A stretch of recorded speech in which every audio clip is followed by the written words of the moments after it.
I have a question about how to different your intuition and what you're manifesting versus what your life experiences had given you already.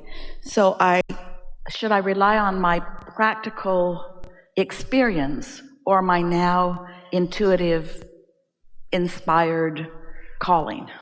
Yes, you go through life and you go through these experiences and you feel like you know, so you don't put yourself out there to do certain things. Okay, let's go relationship. I'm in this relationship. A lot of times your experiences actually cause you to practice a vibration of hindrance. Right. And so the more experienced you are, the more resistance you have on the subject. That's why it's easier to create on subjects that you don't have a lot of history than on subjects where you do have a lot of practiced thought. How do you not know if it's your tuition? So let us give you a very clear answer, and then we want to talk about what you want to talk about, if you still want to talk about it. So one of the things, we know you have felt it. So here you are in a gathering, and here's Esther, and she seems sure of herself, and there's continuity to what she says, and logic to it too, and you're feeling some resonance with it here and there and here and there and here and there. And so it would be possible, in fact it happens all the time, that someone in the audience comes to the conclusion that Esther's just really good at what she does and really believes what she is saying, as do a lot of people who talk about a lot of things, and many of them in absolute contradiction to what's going on here. And so this could just be another opinion that I am exposing myself to, and blah, blah, blah. And we say that falls into the category of words don't really teach. But as we play together, if we can get your attention about your relationship with your inner being, and we can help you to explore / remember that you are an extension of non-physical energy, so that the awareness of the two aspects of you are feeling some resonance with. And then we can offer some processes, or even in your listening in, your vibration rises as a result of just what you're paying attention to. So that, as in meditation, when you focus in a way that there's no resistance being introduced, your vibration naturally rises. And when that happens, you are in what we call the receiving mode of who you really are. You are under the influence of your broader perspective. And when you are under the influence of your broader perspective, that's when that intuition or impulses sometimes come. If you are able to make the association that I am tuned in, tapped in, turned on right now, I can feel that I'm under that influence, and you receive an inspiration that you then follow. And then the following of that leads to something that leads to something that gives you something that you've been wanting. Then you're able to make the personal association between what you accomplished vibrationally and what happened. But if you have not yet identified or made that association, if you are able to isolate emotion, isolate, in essence, a sort of cause and effect. I meditated, I quieted my mind. I know that I quieted my mind because I felt detached. And in that detached state, I felt better and better and better, which is logical to me that my vibration was rising. And then a clarity came over me, where an idea came from a place that I had not experienced it before, that was so sweet that when I tasted it, I wanted it, and I followed it, and the payoff was obvious to me. So I've made the association. That's the sort of guidance that we want you to follow. And until you make that association, then it's sort of a crapshoot. Because the truth of it is, often, without doing it on purpose, you're tuned in, tapped in, turned on. And often, you get tuned in and you get an impulse and you follow it. But you often don't make the association between whether you were under the influence of your non-physical energy or not. That broader perspective is the question at hand here, isn't it? I have two scenarios. One, I'll do the one first and then I'll end with the other one. Okay, so I'm pressure washing my home. And I'm looking at the pressure washer. I'm like, that thing is going to break. So I'm pressure washed, like, I want to send it back. Like, okay, I don't want it to break, so I want to send that thing back into the universe and say it's not going to break. So I continue to pressure wash, and I continue, and then it breaks. I'm like, was that in my intuition to stop? So the question is, pressure washing? Esther has asked herself this many times. Did I sense it was about to break, or did I break it? Yes.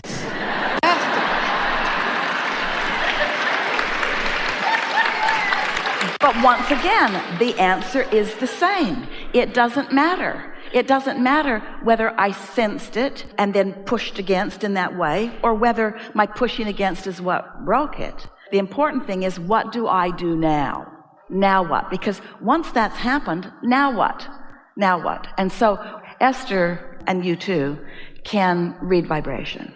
In the monster bus one day, Esther heard the refrigerator. She worked at a kitchen table very near to the refrigerator in this 45-foot bus. And she was accustomed to being there close to it. And one day she said to Jerry, something's wrong with the refrigerator. And Jerry said, what do you mean? And she said, it sounds different. And Jerry said, what do you mean? And she said, I can hear a difference in its frequency somehow. And Jerry said, what do you mean? And Esther said, I don't know. It just sounds different. Well, 2 days later, the compressor went out on the refrigerator. And Jerry said, boy, you were able to hear that. And Esther said, I don't know if I heard it or if I sensed it, because she couldn't describe what she was hearing, or if I sensed it. And he said, well, I guess it doesn't make any difference. So she got a sort of advanced announcement about it. So what is the advantage of an advanced announcement? Really not much advantage, because you weren't going to order a new pressure washer until that one really did kill itself. And Esther wasn't going to, it's not easy to find a compressor for a monster bus out in the middle of Omaha.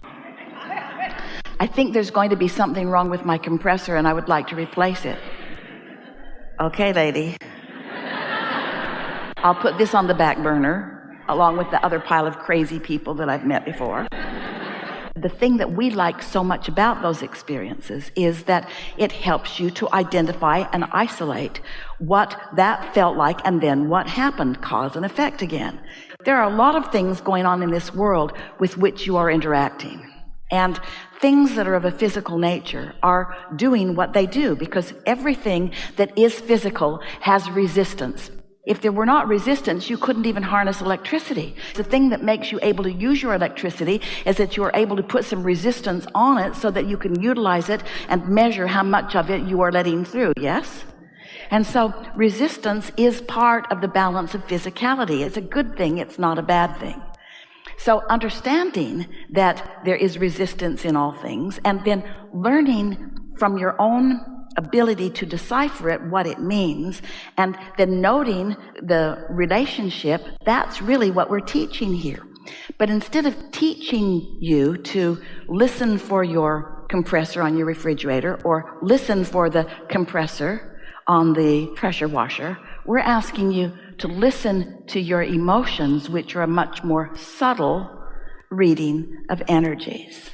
And if you are always releasing your own resistance whenever you feel it, the pressure washer in you will never blow up if you're tending to it on a sort of moment by moment basis. What happens with humans, that's you all, is that you do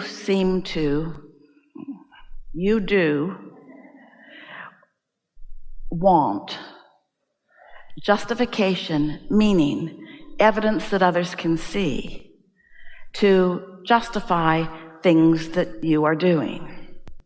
And that holds you way, way, way, way, way, way back. It slows you way down. If you could just acknowledge that I feel things out ahead of time that most don't feel. And in the same way that I feel it with things like that, I can feel it with emotions too, which means I can do something about maintaining my balance before it gets to the point that the balance cannot be maintained. Yes? Yes. Leading me to my last question. That was great. So I meet my new friend in the parking lot who's been studying you for years. So last Sunday, I got this energy to go to Tesla and test drive because it's one of my to-do list and my goal list. And I'm like, I'm just gonna go and I'm gonna test drive. So I go there and I meet the manager, who's a super guy, and he's talking. He was like, "What brings you here?" I said, "Oh, my energy just told me to come." So I get there, and he's like, "Oh, good, because I believe in energy, and I'm back and forth." We had a nice conversation. I was like, "Oh, have you ever heard of Abraham Hicks?" He was like, "No, I never heard of her." And I was like, "Oh, well, let me tell you about her and YouTube her." So by the time I did my test drive and came back, he was like, "Oh my gosh, she's awesome." He was like all over her. I swear that's the reason why I'm sitting in this chair right now, because I introduced him. I followed my energy, introduced him to the teaching, and it manifests back to me sitting here. That's possible? Well, the reason that you're sitting here is because you have strong desires and you're in a very good proximity of those desires manifesting. You are in this invincible place where you can be or do or have anything that you choose. And so what we want you to hear is that it is only the limits that you place. What you choose can be as big as you can believe it to be. But this is what we mean by identifying and isolating emotions and then noticing the results of them. So you're doing exactly what we're talking about doing. You're not just sitting somewhere in the audience and watching someone who seems to have a strong conviction and then walking around and trying to mimic some of the things that you've heard. Instead, you are feeling the resonance of it and identifying that resonance within you and focusing on it until it becomes stronger, and then following the impulse of that, and in following the impulse of it, then feeling the growth or expansion of it, and then understanding through that personal experience that you do create your own reality. You do create your own reality. The thing that we want to really pile on top of that is, while you are creating your own reality, you have resources that would blow your mind of non-physical energies that are in on you creating your own reality. You underestimate the power of your desire and the power of your backup system and the power of the non-physical energies who are focused here with you now. And so this conversation is just because you have been asking for this little nudge that you want, and some would say need, we would say want. Get out ahead of it and dream bigger and watch what happens.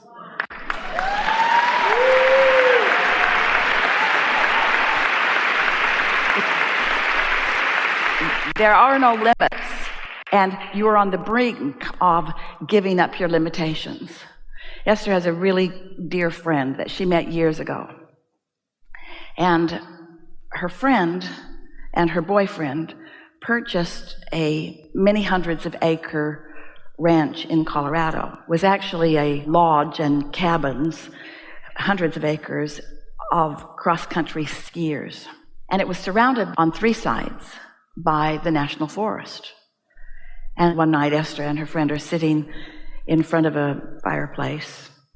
And Esther is enjoying what she's feeling from her friend, because her friend feels different than last time Esther talked with her. Esther's actually thinking, what's this new thing I'm feeling from you? And her friend looked up and she said, you know, what's the best thing about this place? There are so many things to be afraid of out here that I had to give most of them up. And Esther thought, that's what I'm seeing. She just didn't have time to keep all of her fears activated because there were just so many of them that it just became sort of ridiculous. And that's what's happening globally to all of you. There is so much contrast that is going on that you're reaching this sort of culmination place where you are no longer willing to sweat all of the small stuff because there's just too much small stuff to sweat.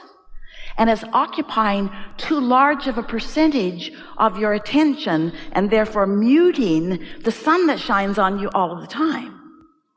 And so that's sort of the other end of this stick that you are on. In other words, you've already broken out into the daylight and now you are just exploring it, but you're not quite sure that what you're seeing is real or is forever or is steady. And we want to tell you it is. You'll never go back.